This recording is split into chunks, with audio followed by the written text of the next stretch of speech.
Hi dear students, in our last class we have mentioned the methods of preparing accounts from incomplete records, and today we are discussing the first method, that is net worth method. As we have mentioned, it is also called statement of affairs method. Under this method we are preparing two statements of affairs, statement of affairs at the beginning and statement of affairs at the end. The statement of affairs at the beginning and at the end are prepared to calculate capital, and this statement of affairs is actually just like a balance sheet. So when we prepare opening balance sheet, we will get opening capital. When we prepare closing balance sheet, we will get closing capital. And the difference between opening capital and closing capital is termed as profit or loss. This is regarding net worth method or statement of affairs method. And now we are going through the statements. Okay, this is the format of statement of affairs. As we have mentioned, it is just like a balance sheet. When we prepare a balance sheet, we will give the heading as balance sheet as on dash. Here we are mentioning statement of affairs of means of the company. For example, if it is X Limited, statement of affairs of X Limited as on 31st December, 31st March, 1st April, 1st January. Okay, this is how we will give the title. Then I mentioned this is just like a balance sheet. So simply show all the assets on the asset side and show all the liabilities on the liability side. Okay, this is the asset side, this is the liability side. We will show all the assets just like cash in hand, cash at bank, debtors, receivable, etc. All the assets are shown here on the asset side, and all the liabilities, creditors, bank overdraft, loan, bills payable, all the short term and long term liabilities are shown here. And also we know the capital is shown here. In single entry system, the amount of capital will not be given in the problem. It is identified by preparing the statement. For example, if we are getting a total of 10,000 here and we are getting a total of 7,000 here, then we will find capital as 3,000. So the difference between assets and liability side is termed as capital, and statement of affairs is prepared to calculate capital. Clear ആണോ? ഇത് statement of affairs balance sheet പോലെയാണ്. എല്ലാ അസറ്റുകളും asset സൈഡിൽ കാണിക്കുന്നു, എല്ലാ ലാബിലിറ്റീസും liability സൈഡിൽ കാണിക്കുന്നു. Okay, difference capital ആയിരിക്കും. ഓക്കെ, നമ്മൾ ക്യാപിറ്റൽ കണ്ടുപിടിക്കാൻ വേണ്ടിയിട്ടാണ് സ്റ്റേറ്റ്മെൻറ്റ് ഓഫ് അഫയേഴ്സ് പ്രിപ്പയർ ചെയ്യുന്നത്. Then we will prepare two statements of affairs, opening statement of affairs and closing statement of affairs. Opening statement of affairs is to calculate opening capital, and closing statement of affairs is prepared to find closing capital. ഇപ്പോൾ opening ഡേറ്റിലുള്ള capital കാണാൻ opening statement of അഫയേഴ്സും closing ഡേറ്റിലുള്ള capital കാണാൻ closing statement of അഫയേഴ്സും prepare ചെയ്യും. Okay, the second statement under statement of affairs we will prepare is statement of profit or loss. Statement of profit or loss for the year. Okay, it is prepared for a particular year. അപ്പോൾ നേരത്തെ പറഞ്ഞ പോലെ opening statement, closing statement അങ്ങനെയൊന്നുമില്ല. For the year, statement of profit or loss for the year. നമ്മൾ ലാഭവും നഷ്ടവും കാണുന്നത് ഈ ഒരു സ്റ്റേറ്റ്മെൻറ്റിലൂടെയാണ്. It shows only 4 items. 4 items മാത്രമാണ് ഈ ഒരു സ്റ്റേറ്റ്മെൻറ്റിലുള്ളത്. ഒന്ന് ക്ലോസിംഗ് ക്യാപിറ്റൽ. ഓക്കെ, ക്ലോസിംഗ് ക്യാപിറ്റലാണ് ഒരു item. Capital at the end of the year first നമ്മൾ ലിസ്റ്റ് ചെയ്യും. സെക്കൻഡ്, ആഡ് ഡ്രോയിങ്സ് ആ വർഷത്തെ ഡ്രോയിങ്സ്, അത് ക്യാഷ് വിഡ്രോ ചെയ്താലും ഗുഡ്സ് വിഡ്രോ ചെയ്താലും എല്ലാത്തിനെയും നമ്മൾ ഡ്രോയിങ്സ് എന്നാണ് സൂചിപ്പിക്കുക. All the drawings are listed, so add drawings കൂടി ആഡ് ചെയ്യും. ലെസ് ഓപ്പണിംഗ് ക്യാപിറ്റൽ ഉണ്ടെങ്കിൽ ലെസ് ചെയ്യും. And also less additional capital, അല്ലേ, ഇടയ്ക്ക് വെച്ചുകൊണ്ട് വല്ല ക്യാപിറ്റലും കൊണ്ടുവന്നിട്ടുണ്ടെങ്കിൽ, അല്ലേ, ബിറ്റ്വീൻ ദ ഫിനാൻഷ്യൽ ഇയറിൻ്റെ ഇടയ്ക്ക് വെച്ചുകൊണ്ട് കൊണ്ടുവന്നിട്ടുണ്ടെങ്കിൽ ഇതുകൂടി ആഡ് ചെയ്യും, ഇതുകൂടി ലെസ് ചെയ്യും. So less opening capital, less additional capital. ഈ 4 ഐറ്റംസ് കാണിച്ചു കഴിഞ്ഞാൽ നമുക്ക് എന്ത് കാൽക്കുലേറ്റ് ചെയ്യാം? പ്രോഫിറ്റോ ലോസോ കാൽക്കുലേറ്റ് ചെയ്യാം. ആദ്യം നമ്മൾ ചെയ്യേണ്ടത് ക്ലോസിംഗ് ക്യാപിറ്റൽ ആൻഡ് ഡ്രോയിങ്സ് രണ്ടും ആഡ് ചെയ്യുക. Less opening capital and less additional capital, ഇത് രണ്ടും ലെസ് ചെയ്യുക. Then the difference is called profit or loss. ഇത് പോസിറ്റീവ് ഫിഗർ കിട്ടുകയാണെങ്കിൽ അതിന് പ്രോഫിറ്റ് എന്ന് പറയും. അതേസമയം ബാലൻസ് നെഗറ്റീവ് ഫിഗർ കിട്ടുകയാണെങ്കിൽ അതിനെ നമ്മൾ ലോസ് എന്ന് പറയും. ഫോർ എക്സാമ്പിൾ, നമ്മുടെ ക്ലോസിംഗ് ക്യാപിറ്റൽ 30,000 രൂപ, ഡ്രോയിങ്സ് 10,000 രൂപ. അപ്പോൾ നമ്മൾ ഇത് രണ്ടുമാണ് ആഡ് ചെയ്യുക. അപ്പോൾ നമ്മൾ ടോട്ടൽ 40,000 കിട്ടി.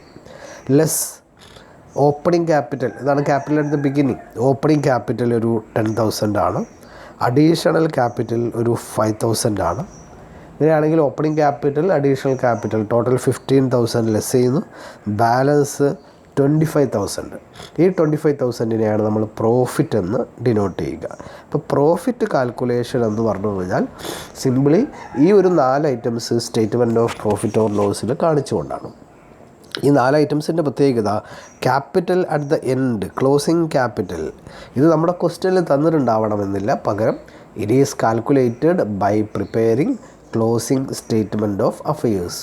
Closing statement of affairs prepare ചെയ്യുന്നത് ക്ലോസിംഗ് ക്യാപിറ്റൽ കാണാൻ വേണ്ടിയിട്ടാണ്. അതുപോലെ തന്നെ capital at the beginning, opening ക്യാപിറ്റലും പ്രോബ്ലത്തിൽ തന്നോളണമെന്നില്ല. ഓപ്പണിംഗ് ക്യാപിറ്റൽ കാണുന്നത് opening statement of affairs prepare ചെയ്തുകൊണ്ടാണ്. അതേസമയം ഡ്രോയിങ്സ് നമുക്ക് ക്വസ്റ്റ്യനിൽ ഉണ്ടെങ്കിൽ സെപ്പറേറ്റ് തരും, അഡീഷണൽ ക്യാപിറ്റൽ ഉണ്ടെങ്കിലും സെപ്പറേറ്റ് തരും. ഓക്കെ, ഈ രൂപത്തിലാണ് നമ്മൾ ഈ ഒരു statement of profit or loss prepare ചെയ്യേണ്ടത്. ഓക്കെ,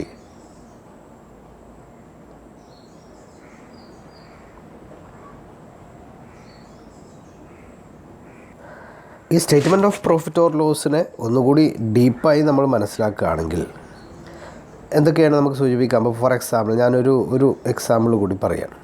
ഓക്കെ, നമുക്ക് capital at end 50,000, closing capital 50,000, drawings 20,000, total 70,000. ഈ 70,000-ൽ നിന്ന് എന്തൊക്കെയാണ് നമ്മൾ ലെസ് ചെയ്യുക? ഇപ്പോൾ four example opening capital 20,000, additional capital 10,000. ഇത് രണ്ടും ലെസ് ചെയ്തു. -20,000 -10,000. അപ്പോൾ നമ്മൾ 70 - 30 എത്ര കിട്ടി? 40,000 കിട്ടി. ഈ 40,000 നമ്മുടെ പ്രോഫിറ്റ് അല്ലെങ്കിൽ ലോസ് എന്ന് സൂചിപ്പിക്കുന്നത്. ഓക്കെ, 40,000. ഈ ഡാറ്റയെ ഒന്നുകൂടി ഡീപ്പായി മനസ്സിലാക്കുകയാണെങ്കിൽ ഈ 5 ഐറ്റംസിനെ, ഇവിടെ 5 ഐറ്റം ഞാൻ ഡിസ്കസ് ചെയ്യണം. അതായത് ഒന്ന് ക്ലോസിംഗ് ക്യാപിറ്റൽ, ഒന്ന് ഡ്രോയിങ്സ്. ഇവിടെ 3 ഐറ്റംസ് ഉണ്ട്: opening capital, additional capital, profit. ഇങ്ങനെ ഈ 5 ഐറ്റംസിനെ 2 ബണ്ടിലാക്കി തിരിക്കുകയാണ്. ഇത് രണ്ടും ഒരു ഗ്രൂപ്പാണ്, ക്ലോസിംഗ് ക്യാപിറ്റൽ, ഡ്രോയിങ്സ്. ഇത് രണ്ടും കൂടി കൂട്ടിയാൽ 70 കിട്ടും. ഇത് 3ഉം ഒരു ഗ്രൂപ്പാണ്, opening capital, additional capital, profit. ഇത് 3ഉം ഒരു ഗ്രൂപ്പാണ്. ഇപ്പോൾ ലോസ് ആണ്, ഈ നെഗറ്റീവ് ഫിഗർ കിട്ടും, അതും ഈ ഗ്രൂപ്പിൽ തന്നെയാണ് വരിക. ഈ 2 ഗ്രൂപ്പുകളുടെയും പ്രത്യേകത, ഇത് രണ്ടും ടോട്ടൽ ചെയ്ത് കഴിഞ്ഞാൽ 70,000 കിട്ടുക. 50 + 20 70 കിട്ടും, 20 + 10 + 40 70 കിട്ടും. ഇത് ഇങ്ങനെ രണ്ടായി മനസ്സിലാക്കി കഴിഞ്ഞാൽ എന്താണ് സൗകര്യം എന്ന് വെച്ച് കഴിഞ്ഞാൽ, നമുക്ക് തരുന്ന ക്വസ്റ്റ്യൻ സാധാരണ +2 ലെവലിൽ തരുന്ന പോലെ സിമ്പിൾ ആവില്ല. കാൽക്കുലേറ്റ് പ്രോഫിറ്റ് അല്ലെങ്കിൽ കാൽക്കുലേറ്റ് ലോസ് എന്നാവില്ല. പകരം ഈ 5 ഐറ്റംസിൽ മിസ്സിംഗ് ഫിഗർ ആയിരിക്കാം ചോദിക്കുക, ഏതെങ്കിലും ഒരു missing figure. For example opening capital, additional capital, drawings, profit, closing capital തന്നിട്ടുണ്ടാവില്ല. ക്ലോസിംഗ് ക്യാപിറ്റൽ കണ്ടുപിടിക്കുക. അതല്ലെങ്കിൽ ഓപ്പണിംഗ് ക്യാപിറ്റൽ കണ്ടുപിടിക്കുക. പ്രോഫിറ്റ് തന്നിട്ടുണ്ടാവും, അല്ലെങ്കിൽ എല്ലാം കൂടി തന്നിട്ടുണ്ടാവും, ഡ്രോയിങ്സ് തന്നിട്ടുണ്ടാവില്ല. ഏതെങ്കിലും ഒരു ഐറ്റം മിസ്സിംഗ് ആണെങ്കിൽ ആ മിസ്സിംഗ് ഐറ്റംസ് കണ്ടുപിടിക്കാനാണ് നമ്മൾ ചെയ്യേണ്ടത്. അപ്പോൾ ആ സമയത്ത് നമ്മൾ ചെയ്യുക, ചില ഐറ്റംസ് ആഡ് ചെയ്യും, ചില ഐറ്റംസ് ലെസ് ചെയ്യും, ബാക്കിയുള്ളത് കണ്ടുപിടിക്കും. അപ്പം അത് ഒരു ഐഡിയ കിട്ടാൻ, അതിൻ്റെ ഒരു കൺസെപ്റ്റ് കിട്ടാനാണ് ഞാനിതിനെ ഗ്രൂപ്പ് ചെയ്യുന്നത്. ഇവിടെ ഏത് ഐറ്റം മിസ്സായി കഴിഞ്ഞാലും നമുക്ക് ചെയ്യാവുന്നത് അതാത് ഗ്രൂപ്പിനെ ആഡ് ചെയ്ത് ഡിഫറൻസ് കാണുക എന്നുള്ളതാണ്. ഇപ്പോൾ ഫോർ എക്സാമ്പിൾ നമുക്ക് ഈ ഗ്രൂപ്പിൽ ഇത് തരുന്നില്ല എന്ന് വിചാരിക്കുക, ക്ലോസിംഗ് ക്യാപിറ്റൽ തരുന്നില്ല എന്ന് വിചാരിക്കുക. നമ്മളെന്താ ചെയ്യേണ്ടത്?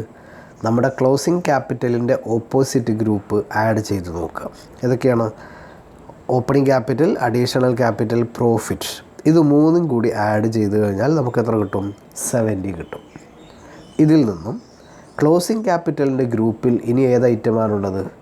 ഡ്രോയിങ്സ് മാത്രമാണുള്ളത്. ഡ്രോയിങ്സിൻ്റെ 20 ലെസ് ചെയ്യുക, ബാലൻസ് എത്ര കിട്ടും? 50 കിട്ടും. ഈ 50യെ നമ്മൾ ക്ലോസിംഗ് ക്യാപിറ്റൽ, മിസ്സിംഗ് ഫിഗർ 50,000 ആണ്. ക്ലിയറായോ? ഞാനൊരു എക്സാമ്പിൾ കൂടി പറയാം. ഓക്കെ, ഇവിടെ നമുക്ക് മിസ്സിംഗ് ഫിഗർ ഓപ്പണിംഗ് ക്യാപിറ്റൽ ആണെന്ന് വിചാരിക്കാം. ഓപ്പണിംഗ് ക്യാപിറ്റൽ, അപ്പോൾ നമുക്ക് ഓപ്പണിംഗ് ക്യാപിറ്റൽ തന്നിട്ടില്ല, പകരം മറ്റുള്ള ഐറ്റംസൊക്കെ തന്നിട്ടുണ്ട്. നമ്മളെന്താ ചെയ്യേണ്ടത്? രണ്ട് ഗ്രൂപ്പായി തിരിക്കുക. ഒന്ന് ക്ലോസിംഗ് ക്യാപിറ്റൽ, ഡ്രോയിങ്സ്, രണ്ടു കൂടി ആഡ് ചെയ്യുന്നു, 70,000 കിട്ടുന്നു. സെക്കൻഡ് ഗ്രൂപ്പിൽ ഓപ്പണിംഗ് ക്യാപിറ്റൽ ഇല്ല, പകരം അഡീഷണൽ ക്യാപിറ്റൽ, പ്രോഫിറ്റ്, 2 ഐറ്റം തന്നിട്ടുണ്ട്. 10 + 40 എത്ര തന്നിട്ടുണ്ട്? 50 തന്നിട്ടുണ്ട്.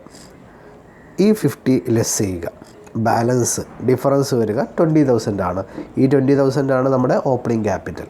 അപ്പോൾ ഈ 2 ഗ്രൂപ്പായി ഐഡൻറ്റിഫൈ ചെയ്ത് പഠിക്കുകയാണെങ്കിൽ എളുപ്പമെന്ന് പറയുന്നത്, നമുക്ക് തന്നിരിക്കുന്ന ഫിഗേഴ്സിൽ 2 ഗ്രൂപ്പിലുള്ള ഐറ്റംസും സെപ്പറേറ്റ് ചെയ്യുക, തന്നിരിക്കുന്ന ഫിഗേഴ്സ് വെച്ചുകൊണ്ട് ടോട്ടൽ കാണുക, എന്നിട്ട് അതിൻ്റെ ഡിഫറൻസ് കാണുക. ക്ലിയർ ആണോ? ഒരു എക്സാമ്പിൾ കൂടി പറയാം. ഓക്കെ, നമുക്ക് ഡ്രോയിങ്സ്, അല്ലെങ്കിൽ നമുക്ക് ഡ്രോയിങ്സ് തന്നിട്ടില്ല, ബാക്കി ഡീറ്റെയിൽസൊക്കെ തന്നിട്ടുണ്ട്. എന്ത് ചെയ്യും? ഡ്രോയിങ്സ് തരാതെ നമുക്കവിടെ എന്ത് മാത്രം തന്നിട്ടുണ്ടാവും? ക്ലോസിംഗ് ക്യാപിറ്റൽ മാത്രം തന്നിട്ടുണ്ടാവും. ക്ലോസിംഗ് ക്യാപിറ്റൽ 50 ആണ്. സെക്കൻഡ് ഗ്രൂപ്പ് എടുക്കുക, opening capital, additional capital, profit, മൂന്നും തന്നിട്ടുണ്ട്. ടോട്ടൽ 70 ആണ് വരിക. ഇപ്പോൾ 70 - 50 20. ഈ 20 ആയിരിക്കും നമ്മുടെ എന്തെന്ന് പറയുന്നത്? ഡ്രോയിങ്സ് എന്ന് പറയുന്നത്. അപ്പോൾ ഏതൊക്കെ ആഡ് ചെയ്യണം, ഏതൊക്കെ ലെസ് ചെയ്യണം എന്നുള്ളത് നമ്മൾ ചെയ്യേണ്ടത്, ഏതാണോ ഹയസ്റ്റ് ടോട്ടൽ വരുന്ന ഗ്രൂപ്പ് അത് മുകളിൽ എഴുതുക. ഇപ്പോൾ ഫോർ എക്സാമ്പിൾ ഇവിടെ നമ്മൾ ഫസ്റ്റ് ക്ലോസിംഗ് ക്യാപിറ്റലും ഡ്രോയിങ്സും തന്നിട്ടുണ്ടെങ്കിൽ അത് രണ്ടും ആഡ് ചെയ്യുക, അവിടെ എഴുതുക. അതല്ല തന്നത്, ഈ സെക്കൻഡ് ഗ്രൂപ്പാണ് തന്നതെങ്കിൽ opening capital, additional capital, profit, ഇത് മൂന്നും കൂടി ആഡ് ചെയ്ത് അതാണ് ഹയസ്റ്റ് ടോട്ടൽ വരുന്നതെങ്കിൽ അത് അവിടെ എഴുതുക. ലെസ് എന്ന് പറഞ്ഞുകൊണ്ട് അതർ ഗ്രൂപ്പിലുള്ള ഐറ്റം ലെസ് ചെയ്യുക. ഓക്കെ, ഇതുപോലെ പ്രിപ്പയർ ചെയ്യുന്ന ഒരു സ്റ്റേറ്റ്മെൻറ്റാണ് statement of profit or loss. Generally ഇത് പ്രിപ്പയർ ചെയ്യുന്നത് ഇങ്ങനെ പ്രോഫിറ്റ് കാൽക്കുലേറ്റ് ചെയ്യാൻ വേണ്ടിയിട്ടാണ്, അല്ലെങ്കിൽ ലോസ് കാൽക്കുലേറ്റ് ചെയ്യാൻ വേണ്ടിയിട്ടാണ്. അതേസമയം ചെറിയ ക്വസ്റ്റ്യനായിട്ട് ചിലപ്പോൾ ഏതെങ്കിലും മിസ്സിംഗ് ഫിഗർ ചോദിക്കുകയാണെങ്കിൽ, കാൽക്കുലേറ്റ് ചെയ്യാൻ വേണ്ടി ചോദിക്കുകയാണെങ്കിൽ, നമുക്ക് ഇതുപോലെ ആ 2 ഗ്രൂപ്പാക്കി തിരിച്ചുകൊണ്ട് ചെയ്യാൻ. അതായത് ക്ലോസിംഗ് ക്യാപിറ്റലും ഡ്രോയിങ്സും ഒരു കാറ്റഗറിയാണ്, additional capital, opening capital, profit, ഇത് മൂന്നും ഒരു കാറ്റഗറിയാണ് എന്ന് മനസ്സിലാക്കി ചെയ്യുകയാണെങ്കിൽ വളരെ എളുപ്പമായിരിക്കും. ഓക്കെ, അപ്പോൾ ഞാൻ ഈ ക്ലാസ്സിൽ ജസ്റ്റ് 2 സ്റ്റേറ്റ്മെൻറ്റുകളുടെ ഫോർമാറ്റ് മാത്രമാണ് പറഞ്ഞത്. അടുത്ത ക്ലാസ് തൊട്ട് നമ്മൾ ഇതിൻ്റെ പ്രോബ്ലം ചെയ്യും.